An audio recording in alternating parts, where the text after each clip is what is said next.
Saturday night in Troy, Ohio. We'll Yes. let you comment on that. The first ever AEW house show on the road outside of Jacksonville. Yes. Yeah. It was almost a sellout, just a few tickets away. But anyway, super successful. But anyway, before the show got started, I was talking to some guys backstage that were, I say they were part of security. They were part of the building maintenance or whatever, but they had watched on Wednesday and were talking about how there was about, I don't know, 4, 5, 6 of them, Conrad. I want to hear your thoughts on this. They were talking about it, how they enjoyed it and this and that. And they commented on the little jig, little dance, whatever you want to call it, and this and that. And they were complimentary of the match. And then one of them said, "Hey man, let's talk about that Ric Flair last match." And so we kind of got into that, and we kind of had an organic conversation. And there were some guys pros, and then there were guys, they weren't against it. They were just like, and I said, "Did you watch it?" Okay, so here's where I did my survey. Out of 5 or 6, 1 watched it on Fight and loved it. Another one watched it on Fight and said that he was obviously a big Ric Flair fan. It was so emotional. It brought him to tears multiple times, him walking to the ring. And then he got worried about Rick during the match. And then the finish. And then when Rick basically kind of said goodnight, he was super emotional. A couple of the guys saw it on Twitter and this and that. And then another guy who is the loudest critic of it, I said, "Did you see any of it?" I said, "Hey man, it's just a nothing. Absolutely not even a tweet." So I say all this to say, compare the Ric Flair last match and the Orange Cassidy match. Here's 2 things that my takeaway, and I drove home yesterday, Monday, so I drove home Sunday, had 5 hours of time, lots of thinking, but I kind of drilled down to Ric Flair's last match. The expectations going into that match were so wide and diverse. You have a 35-year plus career of mine, and Rick is a 45, and then Jay and Andrade, no disrespect, but different ones. But the expectations going into that, some people maybe delusionally think we're going to see Flair do the upside down flip or all of his trademark stuff, or we're going to see this Jeff or whatever it was, the expectations.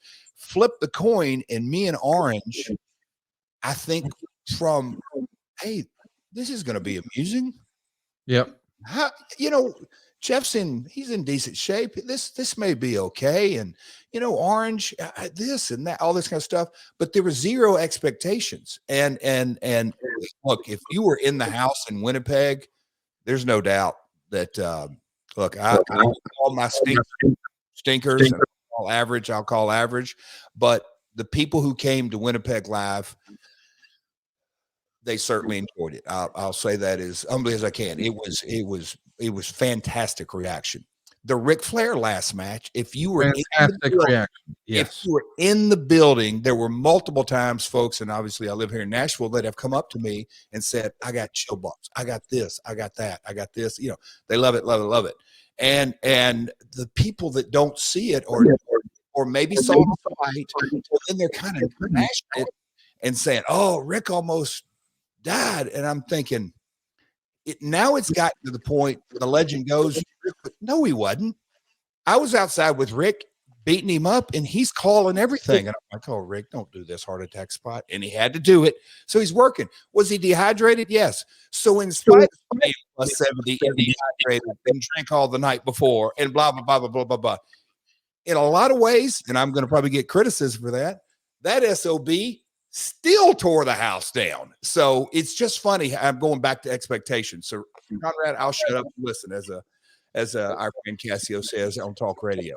What's your, just because the expectations, people didn't expect me and Orange to do, or I don't know what they expected, but Ric Flair's last match, I think there were so many expectations, and all of a sudden they just want to criticize it, especially the ones that either didn't see it or weren't there.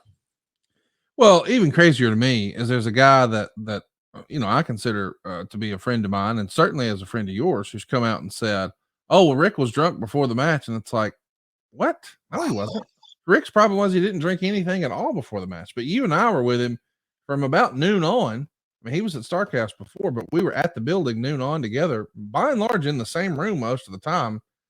Rick didn't drink a drop of anything, and that was the trouble. He should have had some water and some Gatorades and some electrolytes and all that jazz. But the narrative that Rick climbed into the ring drunk is a little silly. Like, that's just not even close to reality. Here's the deal. Rick is always working. I say that out of diplomacy, but he's when he walked through the curtain and he's at ringside and I'm going to pass out and this and that, he didn't feel good, maybe dehydrated, but there was never one moment for me. This is me, because I talked to Rick constantly during the match. There was never one moment that I was seriously worried about his health. I'll shut up.